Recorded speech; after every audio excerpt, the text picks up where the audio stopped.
What is going on, beautiful people? Welcome to another episode of the Narcissists Code. I'm your favorite self-aware narcissist. Yes, you can have a favorite.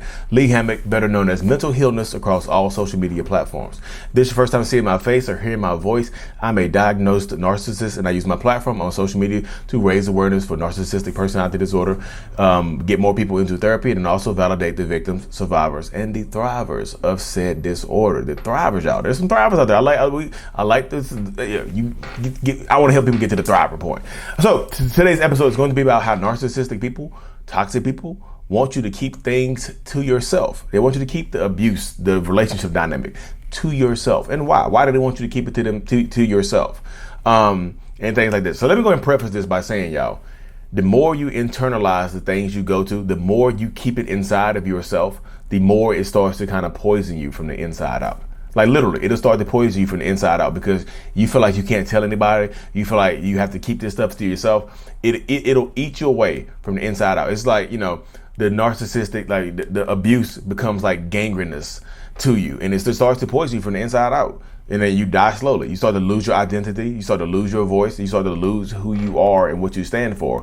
The longer you stay in these dynamics and the more you keep this stuff to yourself. And a lot of times people keep this stuff to themselves because they're out of fear of retribution from the narcissistic person. Or sometimes it's just out of embarrassment that you stayed in a relationship this long or you allowed, quote unquote, this stuff to happen to you. You know what I mean? But the narcissistic person, on the other hand, they want you to keep it to themselves. They want you to keep it to yourself. Sometimes they force you. They want you to have that fear of telling people. They're going to threaten to take the money away from you, threaten to take the kids away from you, threaten to take you away from you, threaten to send you to the upper room. Just like y'all seen the movie Life, the upper room. They're going to threaten to send you to see the upper room. You know what I mean? With Jesus. Y'all go watch Life with Eddie Murphy and Martin Lawrence. But seriously, they want to condition you to keep the stuff to yourself because the more you keep it to yourself, the better they feel, the more they can get away with. And the more they get away with, the more they're going to keep trying new things, y'all. They're going to find new ways to be abusive. They're going to find new ways to continue to, you mean, they're going to continue to do things. Sorry, I got distracted. My wife sent me a text. Look at my Apple Watch. They're going to continue to do it. And the more times you break up with them, the more times you go back, the worse it gets. Believe, why does it get worse? They promised to treat us better. Yeah, they promised you a lot of things, didn't they? Did those promises line up to what they're doing right now? They might have at first. They might have looked like they were leading towards it. But what about right now? Right now, where are you at? Has anything that they said recently, lined up to what? Have their actions recently lined up to their words? Have their words lined up to their action recently? I feel like you have to update your relationship resume. And relationship is a loose term. It could be a romantic relationship. It could be a parental relationship, a friendship, an intimate relationship. It can be a boss, coworker, employee, whatever the situation is. Relationship is loose. Whatever relationship dynamic that you are in, you have to update your relationship resume. Where are you at right now? I know in the beginning things were sweet. You were getting love bombed. There was cheek clapping everywhere. There was a lot of money exchange, a lot of promises, future faking, kids, money, whatever they said and did to get you to this point. What about now? Update their resume. Hit F5 on your keyboard. Refresh your keyboard. Hit the refresh button. Have anything lined up? Would you hire this person again? So it's like being in a relationship dynamic with that type of person right there. Would you? It's like you're hiring them at first. You hire them for the job of being your relationship partner, based on their resume, based on their qualifications that they applied. When they apply to you, they give you their qualifications. They give you their relationship resume. Hey, look, I'm a kind person. I'm a listener. I clap cheeks like no other. I do all of this good stuff. You know, I'm who I am. I'm going to love. I'm going to give you everything you want and need. I'm going to be there for you when you need me. I'm emotionally available. Blah blah blah. Boo boo boo. Beep beep beep. You understand what I'm saying? So there was a year ago. There was 2 years ago. There was 2 months ago. There was 2 weeks ago. However long it was ago when they switched it up. 3 years ago. 3 years have passed now. Refresh. Update that resume. Is anything that they said in the beginning still true to this day? Anything? You're gonna find some things that are true to this day. You're gonna find some things, but most of it, y'all, is not gonna be true. That's why you're unhappy. That's why you're watching this video. Or if you're a narcissistic person, that's why you're watching the video, trying to figure out why you do with the things that you do. Now you're disinterested. You got them. If you're a narcissist watching this, the reason you do the things that you do now, because you're disinterested. You got them. You did all this stuff you said you're gonna do. You held up your end of the bargain for that short period of time. Now you get to be who you want to be now. You feel like you've done enough to get this person here, to keep this person here. You feel like you've done enough. You feel like you've done all you need to do. You know what I mean? You feel like you've done all you need to do, and now you feel lost. You know what I mean? It's like saying, there you go. Now you feel like you've done all you need to do as the narcissistic person. Now I'm finished. But as the person that's dealing with a narcissistic person, update their resume. Hit refresh. Compare their new resume to what they applied with. You mean they said they had a college degree? It was a GED. They said they made $100,000 a year. They made $100,000, 100,000 pennies a year. You know what I mean? I'm just telling you, update their resume. Where are you at right now? Because where you at right now if you update their resume, if they gave you this resume right now, like let me reverse it. So go back to the beginning of the relationship, right? If you can go back to the beginning of the relationship, based on what you know now, would you redate this person?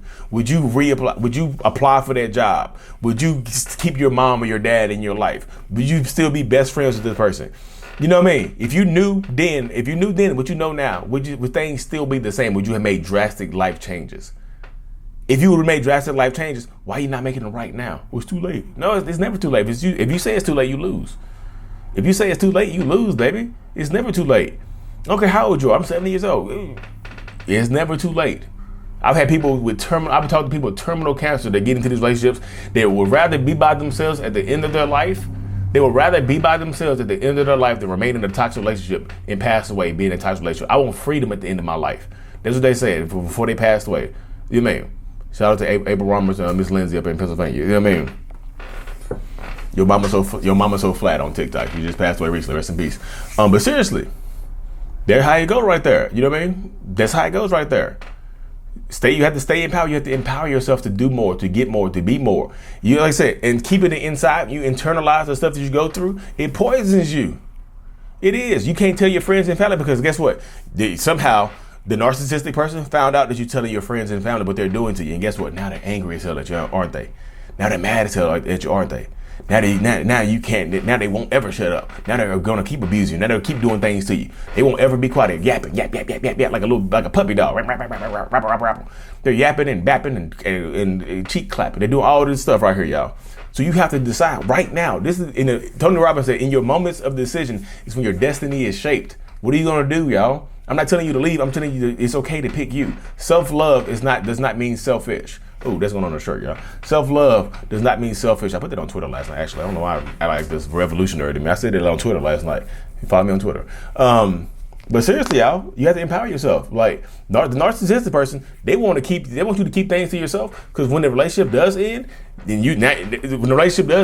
now you want to tell your story. Now it doesn't seem true to people. People are like, so you stood through all of that for that long, and now you want to tell your story now? I'm having trouble believing that. You know what I mean? And now you feel like you want to try harder to tell your story because people don't believe you. I'm just telling y'all, it can get very, very toxic. It can get very, very rough. It can get very, very stressful. I'm just telling you, you have to empower yourself. Empower yourself to be better, to be stronger. Don't keep it in. Like I said, of course, when you're sharing your story, be careful. Use discretion when you're sharing your story because people are crazy as hell, y'all. They will absolutely harm you and put their hands on you and try to send you to meet God. I know I say that in a funny way, but they will send you to meet your maker. I promise you. If you embarrass them and they feel like you're embarrassing them or trying to ruin their reputations, they'll come for you.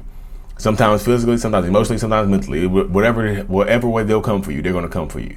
I'm just telling you, you have to empower yourselves to be as strong as you possibly can because if you don't, then buckle up. This is your life right here. It absolutely is. So I want you to, just think about it right now, y'all. Update that resume. Update it. Update your resume. Where are you at right now? Update your own life relationship resume. Update it. Hit F5 on your life. I'm still having trouble saying F, y'all. Y'all don't know I got some crowns, y'all. My gap is gone, y'all. I got crowns now. So I'm still trying to you hear the air not coming out with my F's. Narcissist. Goodness gracious. I gotta learn how to talk again. I feel like a baby. I feel like a narcissistic baby right now. Feed me supply. But seriously, y'all, the narcissistic person, the toxic person, they want you to keep the stuff to yourself because it empowers them to keep doing what they want to do. They can keep their image intact. They can become the pillar. They can be the pillar of the community. So nobody will believe when you do decide to tell your story. Nobody will believe you. 5 years too late. Now it's 5 years later. Like, so now 5 years ago you were getting abused. I don't know. They seem like such a good person. I don't believe you. And then now you can try harder. You look crazy telling your story. Just y'all, don't keep it in. But anyways, y'all, let me wrap this thing up. The brand is going live Friday. If you haven't already, y'all, join my mailing list, my newsletter. The link is in my description of every video, of every podcast I do. Join the newsletter. It's gonna be like a discount code for the brand when it gets released this week. I Love Me, the self-love brand. Self-love does not mean selfish. Oh, that's going on there. So stay empowered, y'all. And I'll say, one more thing. Austin, Texas, October 15th. Get registered for that, y'all. We're doing a big meet and greet. I think there's already like 75 people registered for the meet and greet. But we're doing a smaller private Q&A in Austin, Texas. Like a small private Q&A with a maximum of 50 people. I thought there's only 3 people registered for that. Go to Narc Avengers, NARC Avengers.com and get registered for Austin, Texas. And then we're going to be in Toronto, Canada on the 19th of November, y'all. So anyway, y'all, thank y'all for tuning in to another episode. Stay empowered. And like I said, I appreciate every single one of y'all because as much as y'all learn from me, I promise you I'll learn even more from you. Thank you. Mental Illness is out. Peace.